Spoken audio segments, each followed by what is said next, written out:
प्रतिरोध तो करना ही पड़ेगा। राहुल गांधी जी के पास अब कोई रास्ता नहीं है केवल सिवा प्रतिरोध के। वही बात अखिलेश जी को समझाई भी जा रही है कि अकेले की अब लड़ाई नहीं रह गई है, हमको सड़क पे उतर करके एक संघर्ष, सशक्त संघर्ष करना होगा। और अखिलेश जी को निश्चित तौर पर अगर अपना अस्तित्व कायम रखना है उत्तर प्रदेश के अंदर, तो इस संघर्ष में उनको हमारे साथ आना होगा और तभी जाकर के देश का जो लोकतंत्र है और संविधान है उसको बचाया जा सकता है कि सभी लोग एक साथ आकर के इस लड़ाई में शामिल हैं। इसी स्थिति में अखिलेश जी को चाहिए कि अब लड़ाई जो चुनाव की है वो तो ठीक है, मगर जो SIR का जो मुद्दा आपका था, आप एफिडेविट दिए, शांत हो गए, CGI आपका साथ दे नहीं रहा। जब CGI जो है नागरिकता पे नहीं दी, कोर्ट में गए कलकत्ता में लोग वहाँ पर कि चलिए अच्छा इस बार नहीं चुनाव दे पा रहे हैं तो अगले बार चुनाव दे दीजिएगा। देखिए आखिरी चुनाव और पहला चुनाव के बाद देखिए अब ये आखिरी गढ़ रह गया है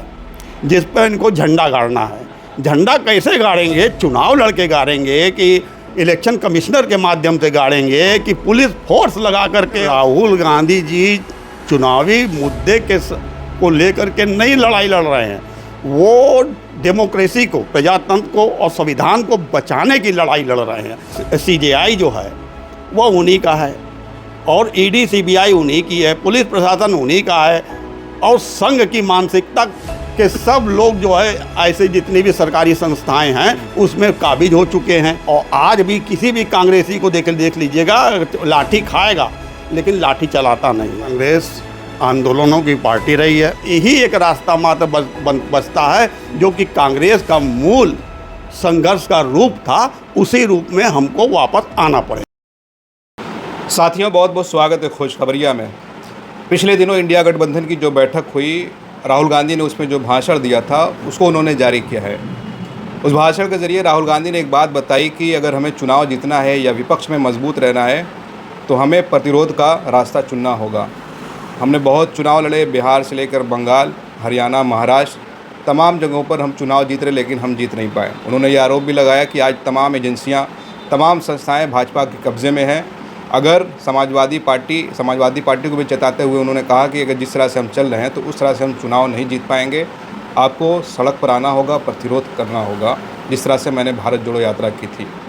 राहुल गांधी की प्रतिरोध यात्रा 17 तारीख से शुरू हो रही है। देश के अलग अलग शहरों से वो शुरू करेंगे, राजस्थान के कोटा, फिर इलाहाबाद, पटना, तमाम जगहों पर नीट और अन्य मुद्दों को लेकर सड़क पर एक बार फिर उतरने जा रहे हैं। इस मुद्दे पर हमारे साथ बातचीत करने के लिए कांग्रेस पार्टी के वरिष्ठ नेता राकेश चंद्र शर्मा जी हैं, जिनसे हमने पिछले दिनों भी बातचीत की थी। बंगाल के मुद्दे को लेकर आप लोगों ने काफ़ी सराहा था। बहुत बहुत स्वागत है सर आपका। बहुत बहुत धन्यवाद भैया।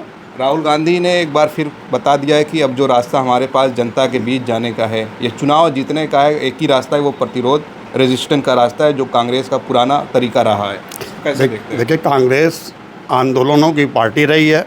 स्वतंत्रता संग्राम जो हम लोगों ने लड़ा उससे पहले भी हम लोग सत्याग्रह के माध्यम से, आंदोलनों के माध्यम से अपनी लड़ाई लड़ते रहे और अंतोगत्वा इस देश की आज़ाद हम लोगों ने ही कराया, बाकी किसी का कोई सहयोग नहीं था।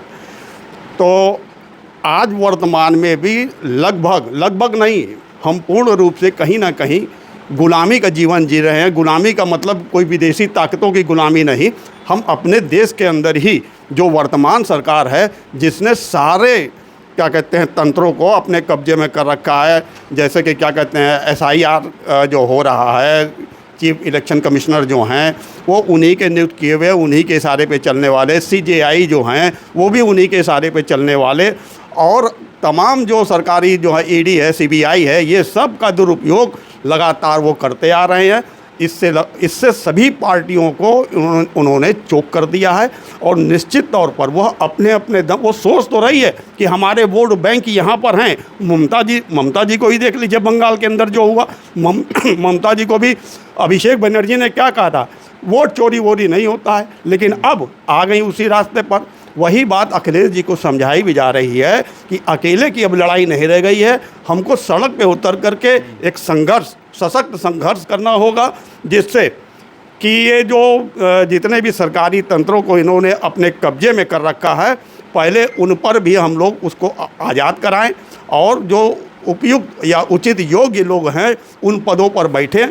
इसमें हमने जो राहुल जी ने जो यात्रा निकाल रहे हैं युवाओं के लेकर नीट पेपर को लेकर के, तो देखिए उसको भी जो है उस पर भी ग्रहण लगाने का, जैसा कि इनकी लगातार आपने देखा होगा नीति और नीयत रही है कि जो भी आंदोलन हो तो उसको खालिस्तानी विदेशी फंडिंग, अगर कोई मुस्लिम करे तो उसे पाकिस्तानी आतंकवादी जैसे शब्दों का प्रयोग करना।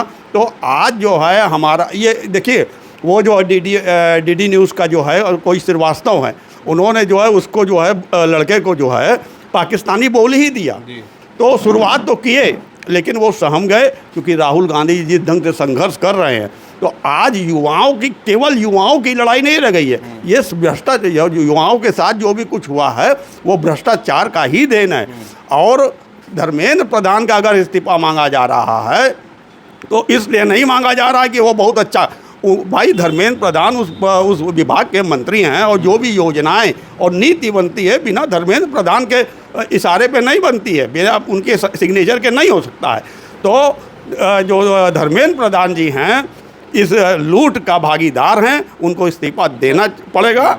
और हम लोग जो लड़ाई लड़ रहे हैं वो युवाओं को की चेतना को जागृत करने के लिए कि अब लड़ाई आपकी जो है क्या कहते हैं, नीट का ही पेपर लीक नहीं रह गया, देश के अंदर जो भी भ्रष्टाचार है ये भ्रष्टाचार की ही देन है कि जो पेपर लीक हुआ, इसलिए आपको जो सामूहिक रूप से हम लोग साथ आना पड़ा। राहुल गांधी तो यात्रा, अपनी प्रतिरोध यात्रा शुरू कर रहे हैं। इसके पहले भी उन्होंने करके दिखाया, भारत जोड़ो यात्रा 4000 किलोमीटर चले हैं।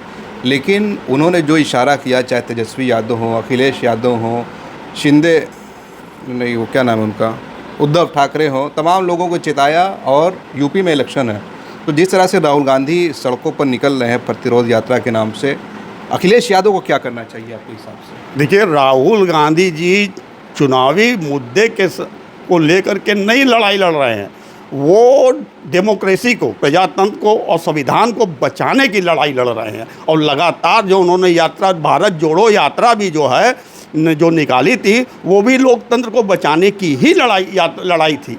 और आज जो हम जो यात्रा निकाल रहे हैं वो भी लोकतांत्रिक व्यवस्थाओं का जो सिस्टम जो गड़बड़ हो गया है उसको सही करने की दिशा में हम लड़ाई लड़ रहे हैं। और अखिलेश जी को निश्चित तौर पर अगर अपना अस्तित्व कायम रखना है उत्तर प्रदेश के अंदर, तो इस संघर्ष में उनको हमारे साथ आना होगा।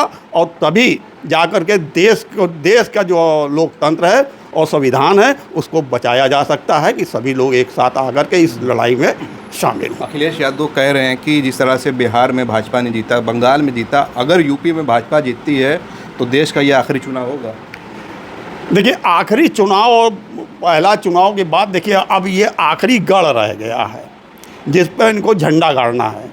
झंडा कैसे गाड़ेंगे? चुनाव लड़के गाड़ेंगे कि इलेक्शन कमिश्नर के माध्यम से गाड़ेंगे कि पुलिस फोर्स लगा करके, और गुंडों को, जो इनके कार्यकर्ता जिनको हम गुंडा कहेंगे, जो कहती ममता बनर्जी के कार्यकर्ताओं को कहा था ना कि ये सब गुंडा हैं, तो उनके कार्यकर्ताओं को गुंडा बोला, लेकिन इन्होंने इनके गुंडे ही कार्यकर्ता हैं। तो वो स्थिति यहाँ पे भी ले आएंगे, ये निश्चित है, क्योंकि पुलिस प्रशासन शासन सब उनके साथ होगा।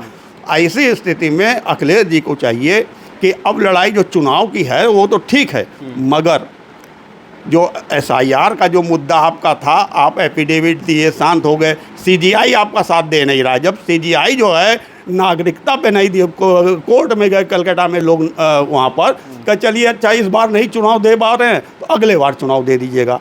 और एक हमारे समय में जब चुनाव शुरुआत, वो कौन थे, उनको बुलाया गया और जो है पूरा जो है उसका जो है सब सर्वेक्षण कराकर एक एक नागरिकों का अधिकार सुरक्षित करते हुए पहला चुनाव कराया गया था। आज क्या, चलिए अगले बार दे लीजिएगा, अगले बार का कोई ठिकाना ही नहीं है। राहुल गांधी ये भी कह रहे हैं कि ये निष्पक्षता नहीं रह गई है, हम 2024 का इलेक्शन जीत गए थे, 29 का भी जीत रहे हैं, तो क्या राहुल गांधी के पास यही एक रास्ता बचा है प्रतिरोध का, जो वो बार बार कह रहे हैं? देखिए, प्रतिरोध तो करना ही पड़ेगा। राहुल गांधी जी के पास अब कोई रास्ता नहीं है केवल सिवा प्रतिरोध के, क्योंकि जितनी भी अब देखिए CGI जो है वो उन्हीं का है, और ED CBI उन्हीं की है, पुलिस प्रशासन उन्हीं का है, और संघ की मानसिकता के सब लोग जो है ऐसे जितनी भी सरकारी संस्थाएं हैं उसमें काबिज हो चुके हैं।